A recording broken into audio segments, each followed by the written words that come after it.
Olá, esse é mais um vídeo da série Nós Cuidamos das Suas Emoções, da equipe do Espaço Integrar.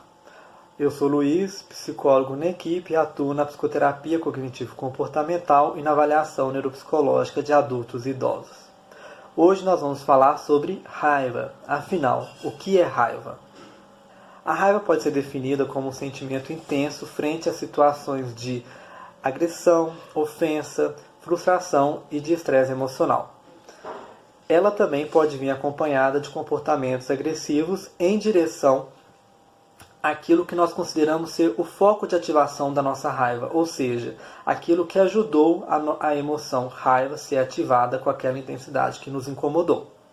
É comum ela vir acompanhada com outros sentimentos, como culpa, vergonha, remorso, tristeza. A raiva se manifesta em situações de frustração e também em situações em que há um obstáculo para aquilo que queríamos fazer. É possível que ela também seja ativada através da nossa percepção diante de algumas situações. Ou seja, nós começamos a perceber essas situações como obstáculos ou como agressões e ofensas para nós.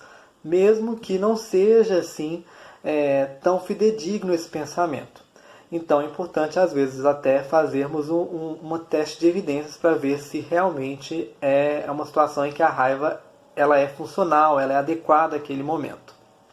A raiva também ela é uma emoção de autoproteção. É um mecanismo de proteção contra uma suposta perda de poder, contra uma suposta perda de controle, além de ser muito importante para nós sermos assertivos em determinados momentos do nosso dia a dia, o que é muito importante, por exemplo, no ambiente de trabalho.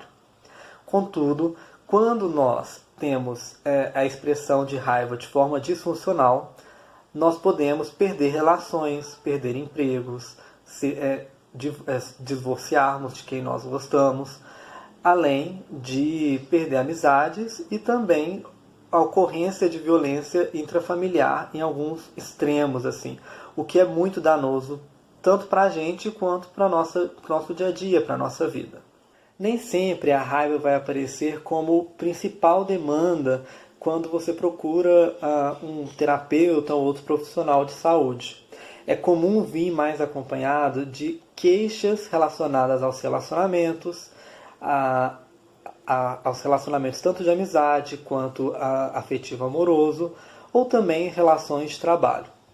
Outra queixa comum também é esse sentimento de incômodo, mas não conseguir identificar necessariamente que é a raiva. Então é importante começarmos a pensar como nós expressamos essa emoção. Quais comportamentos são ativados quais comportamentos e pensamentos são ativados junto com essa emoção.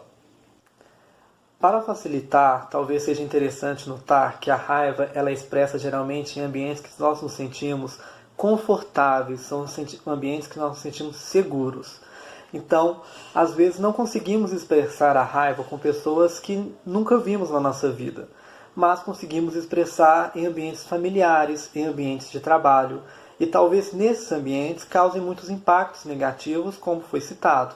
Por exemplo, essa questão de maior isolamento, de perda do emprego. Então é importante começar a ver com que intensidade ela ocorre nesses ambientes e em outros ambientes também, com que frequência, como ocorre, quais são os pensamentos que nós temos nos momentos que a raiva é mais ativada, e se ela se manifesta com outros aspectos, como por exemplo o cinismo.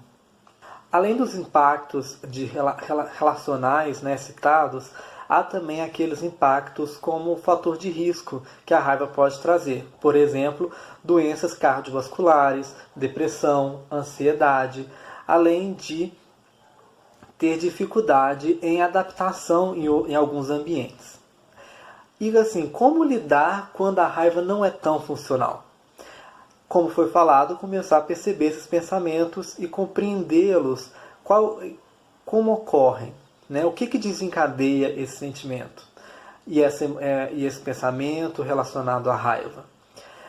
Além disso, é importante reduzir um pouco essa excitação, essa excitabilidade que acontece nos momentos de raiva. De que forma? Afastando desse foco que está ativando essa emoção, ressignificando essas situações, distraindo seus pensamentos para outros pensamentos que sejam um pouco mais tranquilizantes e começar a questionar a validade daquela expressão de raiva. Ela é adequada àquele momento? Há outras possibilidades? É necessário ter esse comportamento agressivo? Quais são as minhas outras possibilidades? Então, isso era um pouco que eu tinha para falar para você sobre o que é raiva e quais são as repercussões no nosso dia a dia. Aguarde um pouco mais e veja os próximos vídeos que nós faremos em relação às emoções, uma experiência do Espaço Integrar há vários anos.